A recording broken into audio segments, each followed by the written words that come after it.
Hello दोस्तों, स्वागत है आपका मेरे चैनल पर, जहां पर आपको मिलती है प्रतिदिन 80 शब्द के हिसाब से एक हिंदी डिक्टेशन। तो दोस्तों, आप मेरे चैनल को लाइक करें, सब्सक्राइब करें और शेयर करें। तो चलो, ज़्यादा समय नहीं लेते हुए शुरू करते हैं। 80 शब्द प्रति मिनट के हिसाब से एक नई डिक्टेशन शुरू होगी 5 सेकंड बाद। कोविड-19 से जुड़ी डरावनी खबरें हमारे चारों ओर है, लेकिन उम्मीद देने वाली एक खबर यह भी है कि कोरोना वायरस के गंभीर मरीजों का इलाज कर रहे चिकित्सकों के सीखने का ग्राफ तेजी से बढ़ा है। जब लोगों को कोरोना वायरस के चलते अस्पताल में भर्ती होना पड़ता है, तब डॉक्टर इस अजीबोगरीब बीमारी के लक्षणों को और अधिक समझते हैं। कुछ बताते हैं कि गंभीर निमोनिया के मामलों, जिनके फेफड़ों का लचीलापन कम हो जाता है और सीटी स्कैन धुंधले दिखाई देते हैं, के विपरीत कोविड-19 के गंभीर रोगियों के करीब 50% स्वस्थ होते हैं। उनके फेफड़ों का लचीलापन अधिक होता है, सांस लेने में तकलीफ बहुत कम होती है। यह सब तब जबकि रक्त में ऑक्सीजन का स्तर खतरनाक स्तर तक नीचे आ जाता है। न्यूयॉर्क के मेमोनाइट्स मेडिकल सेंटर के क्रिटिकल केयर चिकित्सक कैमरन काइल सीडेल वेबएमडी पर लिखते हैं, ऐसा लग रहा है जैसे हजारों न्यूयॉर्कर 30,000 फुट की ऊंचाई पर जहाज में फंसे हो और केबिन का प्रेशर धीरे धीरे खत्म किया जा रहा हो।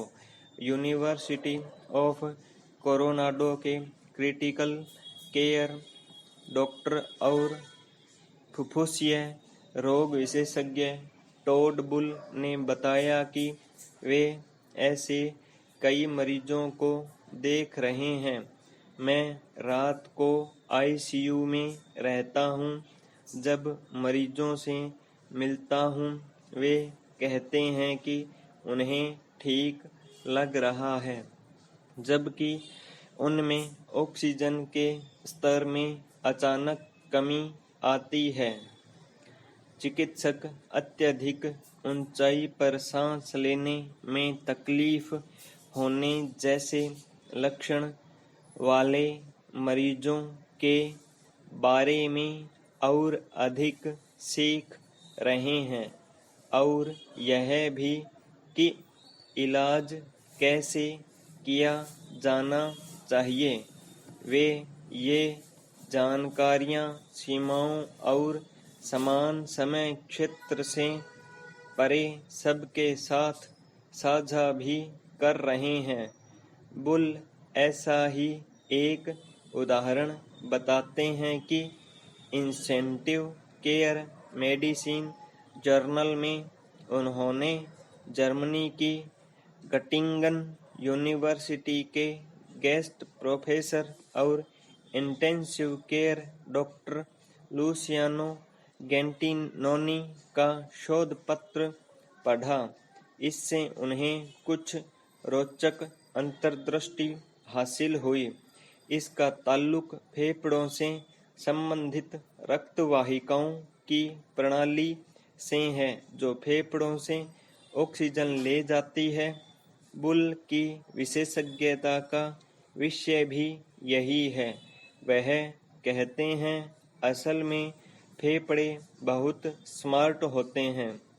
जब मरीजों को निमोनिया होता है तो फेफड़े ऑक्सीजन के कम स्तर को भांप लेते हैं और क्षतिग्रस्त हिस्सों की रक्तवाहिकाओं को संकुचित कर रक्त को उन हिस्सों की ओर भेज देते हैं जो सुचारू होते हैं।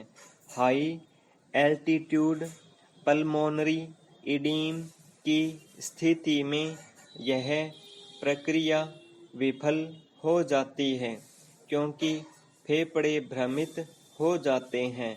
इससे चिकित्सक यह सोचने को मजबूर है कि क्या वायरस सिग्नल गड़बड़ा कर रहा है और जरूरत के मुताबिक रक्त के वितरण को रोक रहा है। बुल विस्तार से समझाते हैं।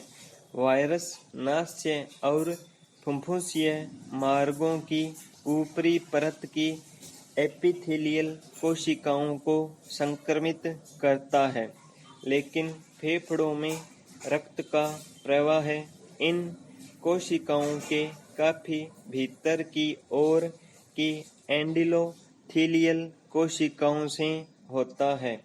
पहले कभी किसी वायरस ने ऐसा कुछ किया हो, ऐसा मेरी जानकारी में नहीं है। तो यह तय है कि वह वायरस नया और काफी अलग है। वायरस कैसे काम करता है, इसकी ज्यादा समझ से चिकित्सकों को इसके मरीजों का इलाज करने में मदद मिलेगी। गैंटिनिनो अपने शोध पत्र में लिखते हैं कि HAPE जैसी स्थिति वाले फेफड़ों को वेंटिलेटर के इस्तेमाल से नुकसान पहुंच सकता है क्योंकि दबाव के साथ पंप की गई हवा से नाजुक हवा के बैग, जिन्हें एल्वियोली कहते हैं, क्षतिग्रस्त हो सकते हैं, जिनसे ऑक्सीजन रक्तवाहिकाओं में पहुंचती है। ऐसे में जबकि कुछ लोगों का दावा है कि कोविड-19 के मरीजों पर वेंटिलेटर का जरूरत से ज़्यादा इस्तेमाल हो रहा है, वहीं बुल कहते हैं कि प्रायः समस्या यह आ रही है कि वेंटिलेटर को अपेक्षित इस्तेमाल नहीं किया जा रहा है। डेनवर के नेशनल जूइश हेल्थ के पल्मोनरी क्रिटिकल केयर चिकित्सक डॉक्टर माइकल मोहनिंग कहते हैं कि वेंटिलेटर मरीज के फेफड़ों के काम करने की जानकारी चिकित्सकों को देते हैं और मरीज को ऑक्सीजन की कमी न हो, यह सुनिश्चित करते हुए उसे कोई नुकसान न पहुंचे, इसके लिए उचित दबाव कायम करना होता है। कुछ चिकित्सकों ने बताया है कि ऊंचाई पर सांस लेने में तकलीफ जैसे लक्षण वाले कुछ मरीजों की हालत में बिना वेंटिलेटर के सुधार देखा गया है। पैरा उन्हें अतिरिक्त ऑक्सीजन नास्य लघु नलिका से सीधे नाक में दी जाती है या फिर नींद में श्वसन के दौरान इस्तेमाल होने वाले CPAP मास्क से। अभी अलग अलग केस की रिपोर्ट है, लेकिन अध्ययन से अलग केस की रिपोर्ट अलग लक्षणों और रोग की गंभीरता के लिए सर्वोत्तम तरीके से सामने आएगी।